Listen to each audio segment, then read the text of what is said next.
Espace TV. Espace TV, le journal de 13h.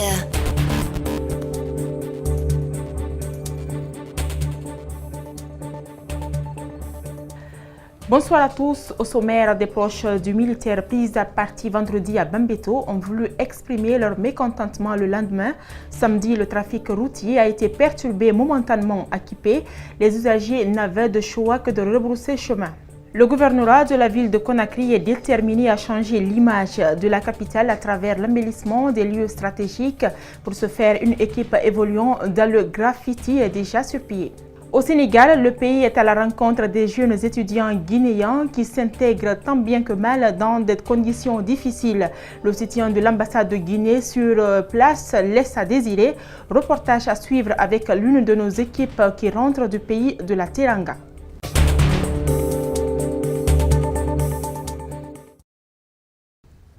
L'axe Kipé-Taouia était momentanément perturbé samedi matin à cause d'une manifestation. Des proches du militaire pris à partie vendredi à Bambeto ont voulu exprimer leur mécontentement.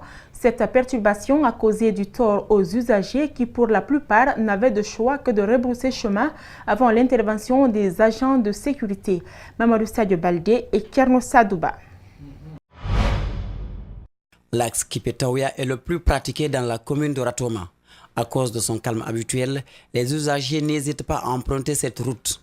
Une fois n'est pas coutume du l'adage, ce samedi, un groupe de jeunes a complètement bloqué tous les endroits stratégiques qui mènent à Taouia. Du centre émetteur à l'hôpital sino-guinéen en passant par la boîte de nuit Krasbeur, ce périmètre est occupé par des jeunes mécontents. Les automobilistes, les motos, bref, tous les engins roulants rebroussent chemin. La spontanéité de la manifestation a pris de court même les riverains. Le commerce perturbé, une incompréhension se produit entre propriétaires de magasins et clients. Les uns veulent éviter tout risque alors que d'autres, comme cette cliente, exigent la livraison de ces produits.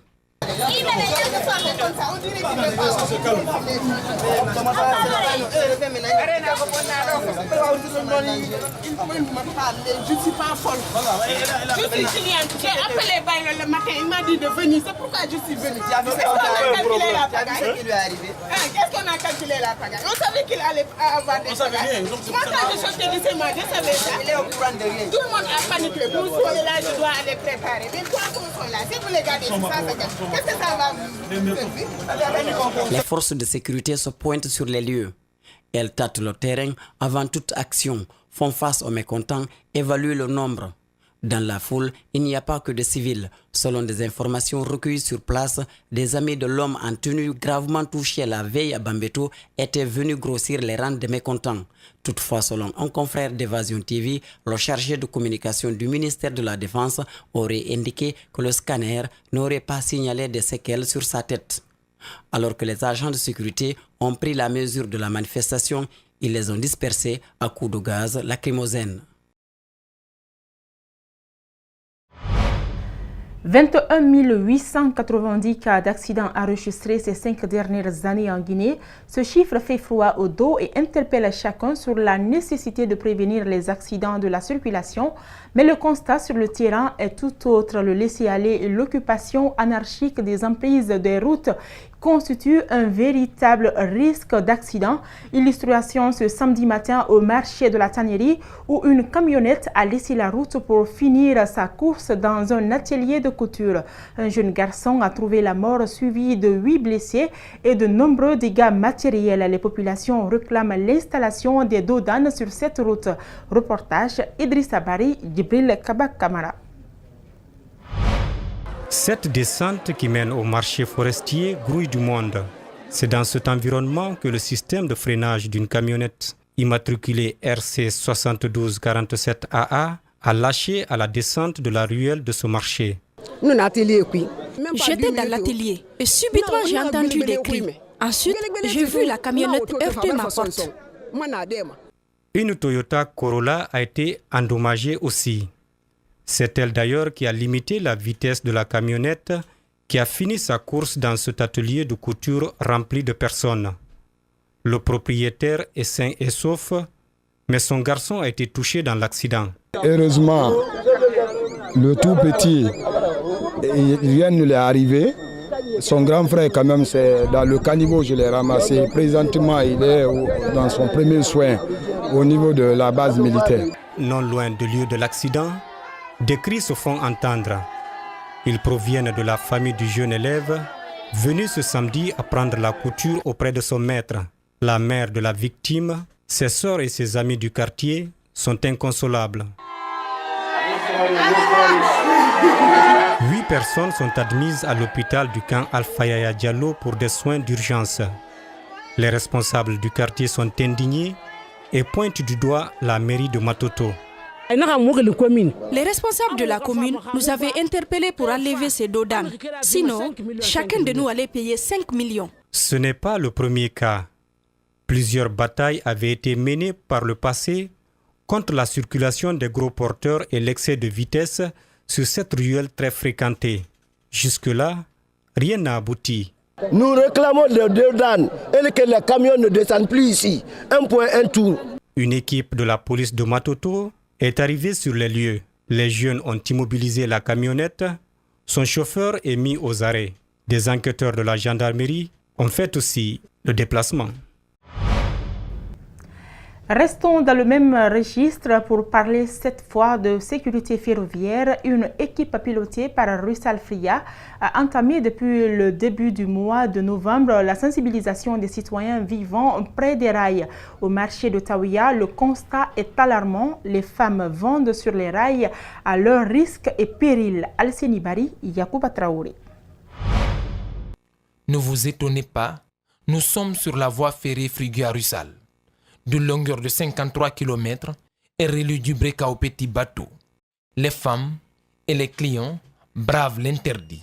Vente sur les rails, passage piéton. Ici, tout est permis au marché Taouya. Si tu vois que nous sommes ici, c'est qu'on n'a pas les moyens. On n'a pas là où vendre. Le marché qui est derrière est rempli. Ça ne nous plaît pas de nous asseoir.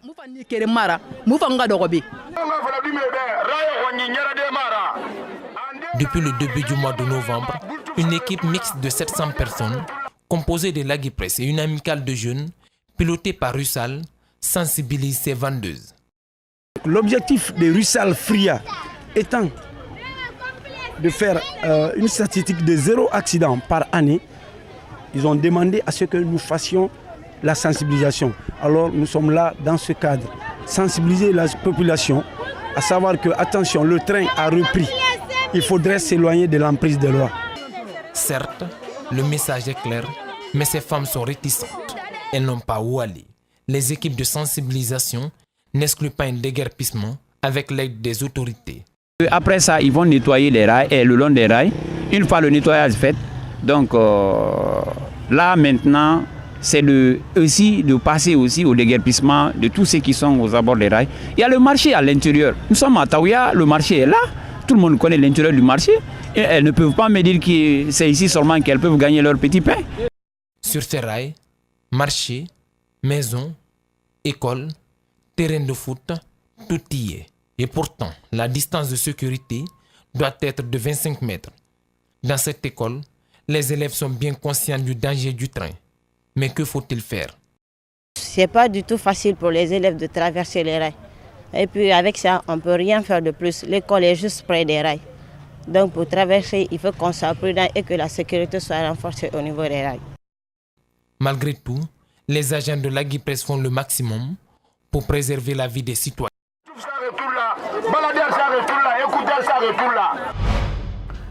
Booster les compétences pour l'employabilité des jeunes, c'est le projet qui vient d'être lancé par le ministère de la Jeunesse et de l'Emploi des Jeunes. La signature d'une convention avec des institutions en charge de former au moins 20 000 jeunes dans les domaines de l'hôtellerie et du tourisme, mais aussi dans l'agriculture. Makiso pour plus de détails. Le projet est financé à hauteur de 20 millions de dollars US par la Banque mondiale à travers le groupe IDA pour une durée de 6 ans. Il vise 18 000 jeunes en formation initiale, professionnelle et universitaire et plus de 2800 jeunes diplômés sans emploi, soit un total de plus de 20 000 jeunes. Par le passé, la formation était assurée seulement par les pédagogues. mais cette fois-ci, c'est les entreprises et les écoles qui s'asseyent ensemble, plus les pédagogues, pour parler de formation, pour définir les objectifs de la formation, définir les stratégies de formation, élaborer le programme et des méthodes, déterminer les postes de stage, suivre les élèves dans le stage, jusqu'à l'emploi.